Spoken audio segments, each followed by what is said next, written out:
Have you ever said something in English and felt like it didn't sound you? Like the words were correct, but the feeling, the soul was missing. Oh, yes, that happens to so many learners. They study, they memorize, they practice for years, but when they speak, it sounds like a robot reading a script. Exactly. And that's what we're going to fix today. Not by teaching grammar, not by memorizing new words, but by helping you feel before you speak. Welcome to Ms. English AI Podcast, and today's episode, Feel It Before You Say It, Emotional Thinking in English. Today, we'll help you speak English not just with your brain, but with your heart.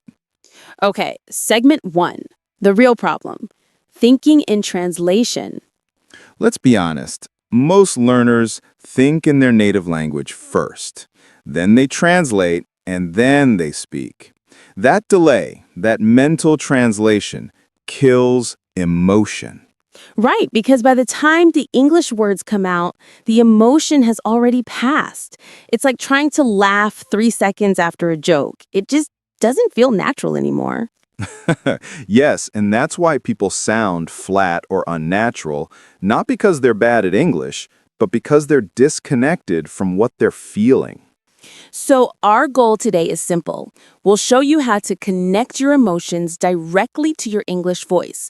No translation, no overthinking, just feel it and say it. And here's a little secret. Emotion makes English easier. When you feel the idea, your tone, your rhythm, your stress, they all adjust automatically. Exactly. Think about how you talk to your best friend when you're excited. Do you plan your words? No, you feel them. That's what emotional thinking does. It puts your voice on autopilot. Let's try something simple. I'll say a line, first without emotion, then with emotion. You'll hear the difference instantly. All right, let's do it. I'm so happy for you. Oh my God, I'm so happy for you. See that? Same words, completely different energy. The second one makes you feel something. Because I wasn't thinking about grammar, I was thinking about you. I pictured a real friend in my mind. Exactly. And that's emotional thinking. It's about imagining, feeling, connecting before the words even come out. Let's play a little game. I'll give you a sentence, and I want you, yes, you listening, to imagine the situation before saying it. Okay, let's go. Sentence 1. I can't believe it. Now, picture this line in 3 different emotions. 1, excited. 2, angry. 3, heartbroken. I can't believe it. Excited, joyful tone. Now angry. I can't believe it. Deep, controlled anger. And heartbroken. I can't believe it. Soft, shaky voice. Perfect. Same words, but your imagination tells your voice what to do. That's what emotional thinking means. Exactly. When you imagine first, your body naturally adjusts your tone, your speed, even your breathing. So if you want to sound native, don't just copy their accent, copy their emotions. Let's talk about a big one, grammar. Learners often think, I can't express emotions until I'm fluent. But the truth is, emotion doesn't wait for grammar. Yes, you can express happiness, sadness, surprise, even with broken English, because communication is 80% emotion, 20% structure. Exactly. I once met a student in Japan who spoke very simple English, but when she said, Teacher, I am proud of me, I felt it. It was pure emotion. And that's real communication. That's beautiful. It's not about perfect words, it's about real feelings. And once you connect emotionally, grammar starts improving naturally because your brain learns faster when you care about what you're saying. Okay, let's make this practical.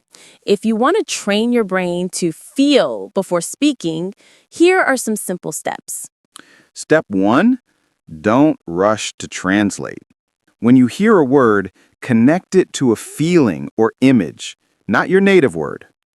Step 2, use your face and body. Emotion lives in your body. Smile when you say thank you. Frown when you say I'm disappointed. Your voice follows your face. And step 4, listen emotionally. When you listen to English movies, focus on how they say it, not just what they say. Tone carries meaning. And step 4, story practice. Make up small stories and act them out. Pretend you're in that situation because the brain learns fastest when it feels real. All right, let's do a fun story exercise together. Everyone listening, I want you to feel every emotion as we go. No grammar checking, no translation, just feelings. Okay, story starts. You're walking down the street. It's sunny, you're happy, maybe listening to music. Then you suddenly touch your pocket and your wallet's gone. Sharp gasp. Wait, my wallet? Where is it? Now your heart beats faster. You start looking around, panic rising.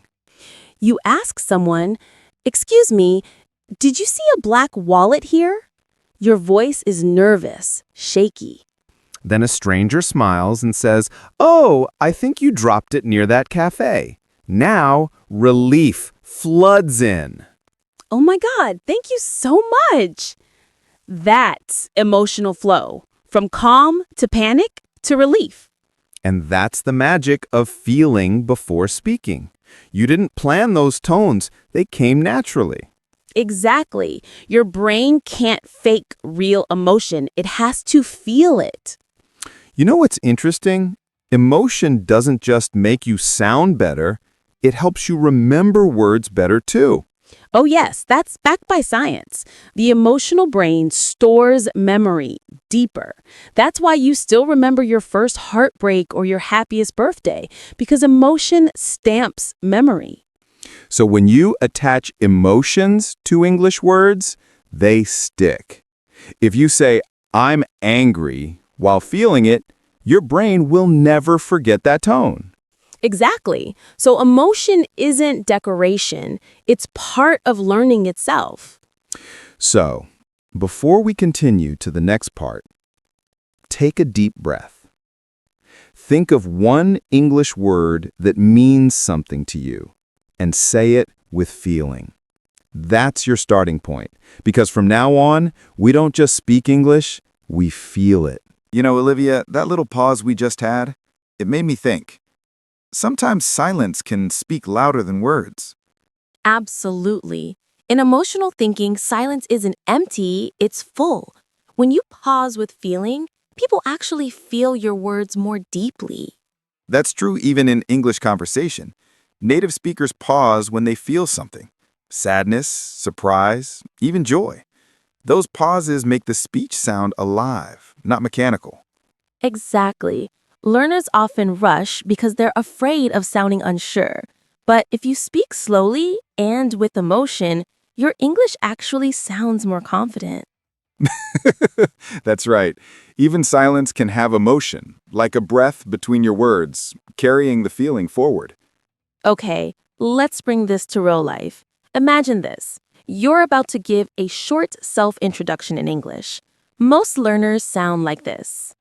Hello, my name is Rina. I am from Thailand. I am studying business.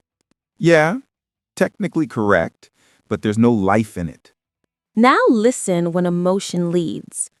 Hi, I'm Rina. I'm from Thailand and I'm studying business. I really love meeting people from around the world. That second one, it feels like a person. She's smiling, she's real. And that's what emotional thinking does. It makes your English human.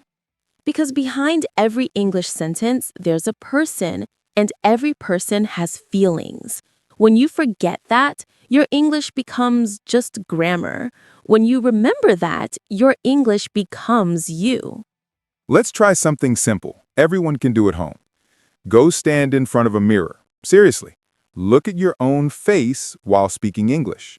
And here's what to do. Say something positive, like, I'm proud of myself. Now say it again, but actually feel proud while you say it. You'll notice your eyes change, your mouth, your voice, your posture. Everything shifts because your body mirrors your emotion. Yes, it's called emotional mirroring. Your face and your voice work together. That's why actors practice in mirrors. They don't memorize emotions, they become them. Exactly. So if you want to sound natural in English, practice emotion, not pronunciation alone. Okay, I love this part. Go ahead. Sentence is, are you okay? 1. Worried. Are you okay? 2. Angry. Are you okay? 3. Sarcastic. Are you okay? 4. Soft and kind. Are you okay? 5. Happy and surprised. Are you okay? Wow. Same sentence, totally different feeling, and each one would fit a different situation. Exactly. That's the power of tone. It's not what you say, it's how you say it. So if you ever feel like people misunderstand you in English, check your tone. Your words might be correct, but your emotion might be missing or mismatched. Let's talk brain for a minute. The emotional brain, the limbic system, learns through experience, not logic. Which means if you only study English logically, grammar, rules, lists, you're not engaging your emotional brain. Exactly. That's why kids learn languages so fast. They connect emotion with words. When a kid says, yay or ouch, they're not translating, they're feeling. So here's a challenge. Next time you learn a new English word, don't just write it down. Say it with emotion. Give it a tone, a gesture, a memory. For example, the word amazing. Don't just say amazing, say that's amazing. Make your brain remember the feeling of amazing. That's emotional connection, and it makes vocabulary permanent. Okay, let's make this even more practical. Imagine this. You're in a cafe in New York. The barista says, hey, how's it going? What do you usually say? Most learners say, I am fine, thank you, which is polite, but robotic. Right. Native speakers use emotion and rhythm, like, hey, pretty good, how about you? Or, kind of busy today, but good. Exactly. Emotion adds warmth. Even simple phrases can sound friendly, tired, funny, depending on how you feel when you say them. So don't worry about being perfect, worry about being present. Let's do one more story exercise. I want everyone listening to really feel this one. All right, picture this. You said something wrong to your friend. You didn't mean it, but they got hurt. Now you're meeting them to say sorry. Hey, I just wanted to say I'm really sorry about what I said. I didn't mean to hurt you. Now say it again without emotion. I'm sorry about what I said. Do you feel how empty it sounds? Emotion gives meaning. It makes your English real, not rehearsed. Exactly. When you feel it, the other person feels it too, even if your grammar isn't perfect. Because the heart speaks a language everyone understands. You know what's beautiful, William? Emotion breaks barriers. Even if someone doesn't fully understand your words, they'll understand your tone. That's true. I once spoke to a taxi driver in Istanbul. He barely spoke English, and I barely spoke Turkish. But when I laughed, he laughed.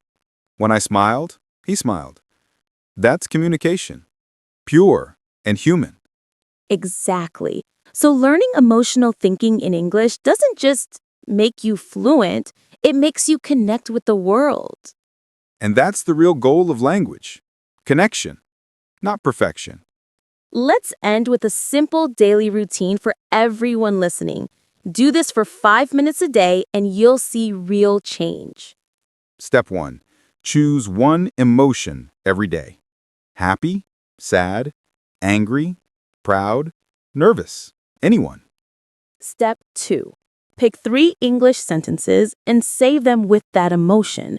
Don't worry about mistakes, just act the emotion. Step 3. Record yourself. When you listen back, notice how your tone changes. And step 4, repeat with a new emotion tomorrow. In 1 week, you'll sound like a completely different person, alive, expressive, and real. And step 5. Remember our mantra. Don't translate the words, feel them first. That's beautifully said, William. Because once you start feeling English, you stop learning it. It becomes part of who you are. That's exactly it. So, to everyone listening, next time you speak English, don't ask, am I correct? Ask, am I connected? That's the secret. Connection over perfection. Feel before you say. Because when you feel, your English speaks for you. And remember, speak it, live it, and most importantly, feel it.